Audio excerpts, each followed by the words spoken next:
This video will contain spoilers. Salutations and thank you for joining me today. You know, hearing that one of your favorite mangas is getting an anime adaptation is stressful. I'd consider going to pray at a church, but I'm pretty sure I'd emulate upon entering consecrated ground. Anyway, Rebuild World is a title that is quickly becoming an obsession of mine. The setting is far into the future.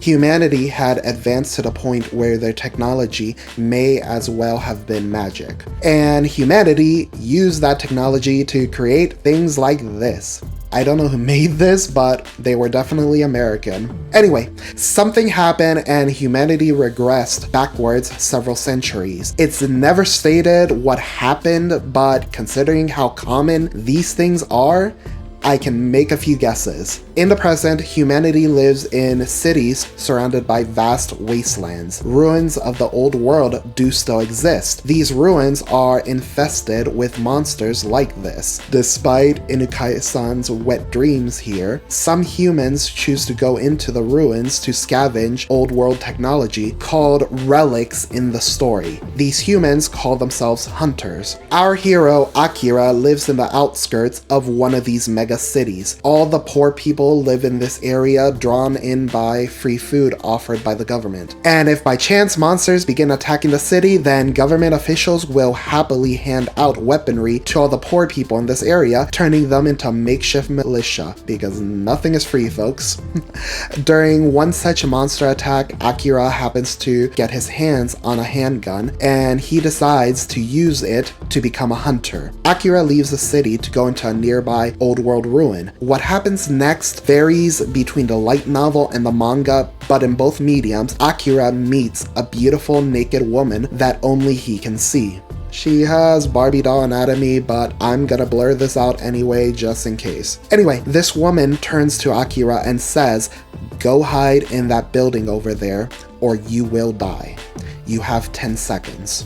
Again, Akira has different reasons depending on the medium you're reading, but in both cases, he does what the woman tells him to do. A moment later, the place that Akira was previously standing on explodes.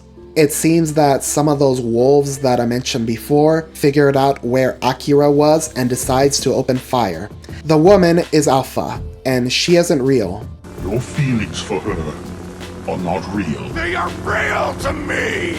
Alpha's an artificial intelligence. She's able to communicate with certain special people like Akira. I've seen the wiki use the word old world connector to describe Akira. I'm not sure if that's an accurate term or not. So Alpha wants to form a contract with Akira. She wants Akira to obtain an old world relic for her, but she needs him to be a lot stronger than he currently is. So in exchange for agreeing to get this relic for her, Alpha will provide support and train Akira into becoming a powerful hunter. In RPG terms, Alpha wants to turn a level 1 boy with basic gear into a level 99 with legendary equipment, 12 Calcaro waifus, and an epic dragon mount. No, not that one. There we go, that one.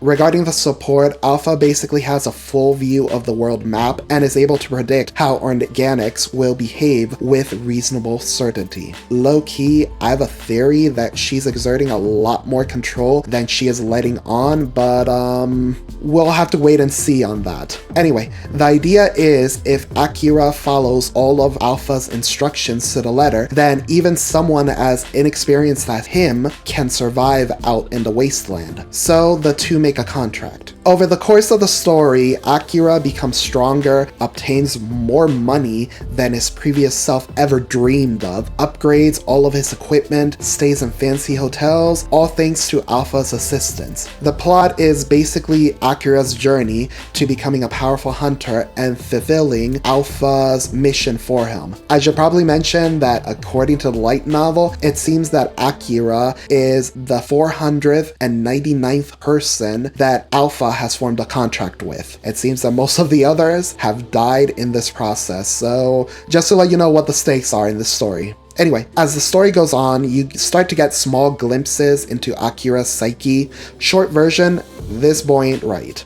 Long version, relatively early in the story, Akira finds himself in an old world ruin with at least 2 other groups of hunters in the area. One group is composed of 2 women. We find out later that their names are Sarah and Elena. The second group is composed of about a dozen men. The men launch a surprise attack on Sarah and Elena. Going against Alpha's advice, Akira decides to help the 2 women out. Akira manages to save them both, but then tries to run away without even meeting them. Now, you'd think a normal MC would want to make sure that the people he just saved are alright, but not Akira. During the battle, Sarah got shot up, so Elena tries to chase Akira down. Elena is ready to offer up her body if Akira would help tend to Sarah. I should mention, to be clear, Elena has no idea what Akira even looks like at this point. Before she's able to get too close to him, Akira tosses Elena a note telling her to stay away from him. Elena yells out in Akira's general direction, asking him for more help. Akira tosses Elena some old world medicine. This medicine?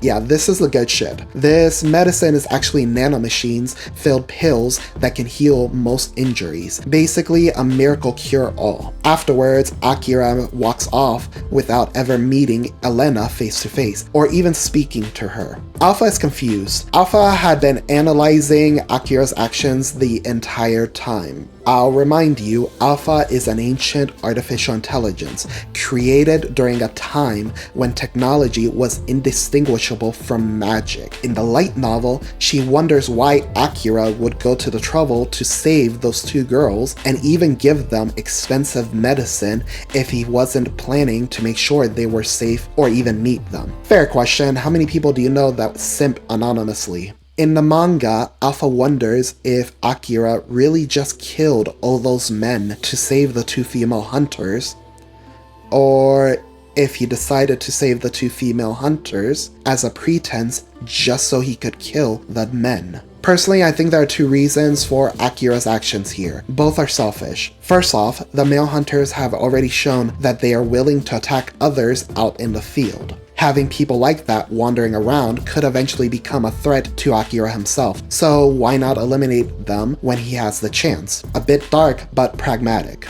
The second reason is because Akira believes in a karma system. If one does good things will happen to them. Akira believes that he was born with exceptionally bad luck. Therefore, he'll often do good things in order to offset his natural bad luck. So he decides to save the 2 people that were just attacked for no reason, hoping that this will come back around him in the future. So how does this work out for him in the future? Akira ends up in a situation where he's surrounded by a horde of monsters. He puts in a call for any hunter assistance nearby, and the people who come in to save him actually are Sarah and Elena. Could it be a coincidence, or could it be proof that karma does actually exist in Akira's universe? Who could say? Anyway, if you're into futuristic stories, cyberpunk aesthetics, try checking out Rebuild World. It's really an interesting story. I'm really enjoying it a lot, and I know there's an anime version coming out sometime in the future. If you have enjoyed this video, please feel free to comment down below and like the video. And if you have enjoyed my main ramblings, please feel free to subscribe to the page. Peace.